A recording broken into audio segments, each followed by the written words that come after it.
Hi, I'm Tanya Raisa for IdeateTV, and I'm here with David Ihrig, the Artistic Director of Irvine Theater Company. David, thank you so much for stopping and talking with us today. Can you share with us, how did Irvine Theater Company start, and where is it going? That's great. So we started only a year ago, a little over a year ago. Our first show we wrote and produced was in support of the Dorothea Lange exhibition at the Great Park Art Gallery in Irvine's Great Park. Okay. And so that was our first show. And this is our second show. And so now we are doing my Unauthorized Hallmark movie musical along with the after party mingle, using technology to enhance the audience's experience. And speaking of technology, we came to see the show today, which is spectacular. We got to download an app. Can you share about the app and that technology that was used in the show and how it might be used later? Right on, yeah. So we partnered with Paul Zak, who's a famous neuroeconomist, neuroscientist. He's written several books, and he's very well respected. He developed some technology originally for the CIA. Yes, that's right. Cool. And then, but what it basically does is it measures patterns of heart rate. So heart rate variability that coincide with the release of certain neurochemicals like oxytocin. And so what he's able to do is, by sending the data into the cloud, then the cloud has an algorithm that calculates whether or not your brain is stimulated and interested in the current experience, and also whether or not the experience is emotionally resonant for you. So it gives us two numbers. It gives us the idea, a 0 to 100 is my brain stimulated, a 99, yeah. And then there's emotional safety, or psychological safety, sorry. And then that will show whether or not you're comfortable in the experience. So we decided to use this technology to enhance the way that people would interact after the show. Yeah. Right? Yeah, because so interesting. Yeah. Because people come to a show, and what they want to do afterwards, they want to go somewhere and talk to each other, right? But now we give them the opportunity, hey, let's talk about these ideas in the show, not only with people we know, but let's make some new friends. So that was the whole idea. Use the technology to facilitate interaction amongst the audience members in a structured conversation about the concepts, themes, ideas that they just explored unconsciously mostly, but through viewing the show. Yes, and what was so cool about that is, as I was mingling after the show, I was able to look at some of the numbers that the app collected from their data, or the data that was collected, right. And we could see the peaks and the lows of their emotional response, right? Yeah. Due to what the show was giving us. Right. That's right. Yeah.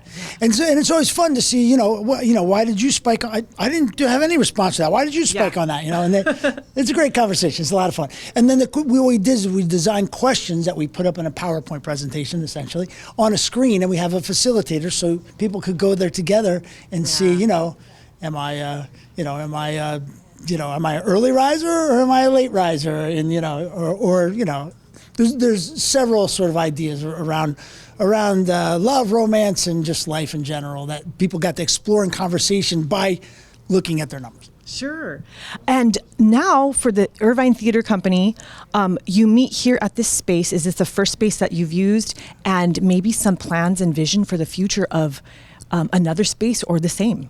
Oh, that's a good question. Yeah, so our mission is to build a 500-seat theater at the Great Park that will incorporate much of the technology of the Sphere in Vegas. Wow.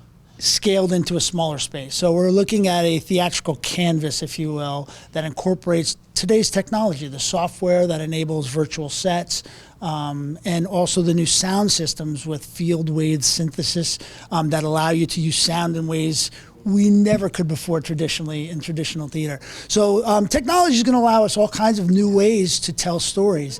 And we have some really great ideas about how to use that technology to enhance the audience experience. And so we want to build this facility at the Great Park and start re-envisioning classical theater, but also creating new works that also,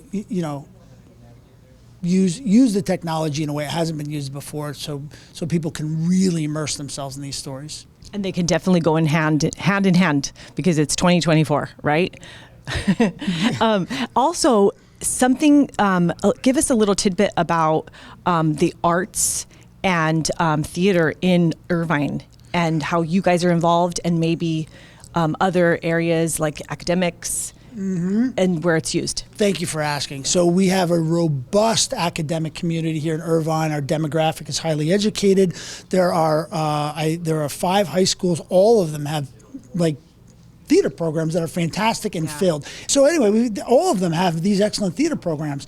And then when you graduate, there's nowhere to perform in Irvine. Yeah. So it's really kind of crazy. We have this, we're a large city, 330,000 people who love culture. We have a lot of highly educated demographic here, and we do not have a theater. And we really haven't had one for about 25 years. Wow. The Irvine Community Theater was really the last production community that wasn't academically based in Irvine, and they used to meet at Turtle Rock. Turtle Rock Park in Irvine, but that they no longer obviously do that. And you asked earlier about why are we in this space? This space is incredible opportunity for us. It is really hard to find space in Irvine. We can't go to Turtle Rock today because Irvine is a city with a phenomenal community services department, and they are programming those spaces all the time. So I couldn't get in for 4 days of rehearsal. There's just not space available. And then even in terms of performance, there's nowhere that you can really launch a production in Irvine that I have found that is economically feasible.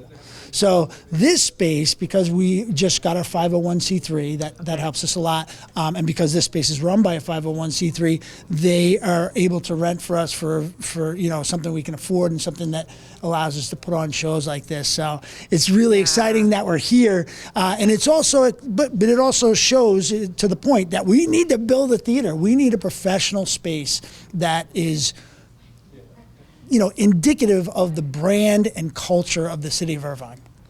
Great teamwork, right? Teamwork here, but also for the future. That's right. Yeah. And if people want to find out more about Irvine Theater Company, where would they find it? Yeah, well, IrvineTheater.com is one place. So IrvineTheater.com is our website. Please sign up for our mailing list, because that is, we're a young theater company, and so that's our main goal, is to build our mailing list, and we're starting. We need to start now building our donor list as well, so that we can start raising money to purchase some of the equipment we need to put into this theater, and then of course construction costs for the theater. So well, thank you so much, David. Thank you so much for just sharing about that and exciting plans for the future. You've heard it here on IdeateTV. I'm Tanya Raisa.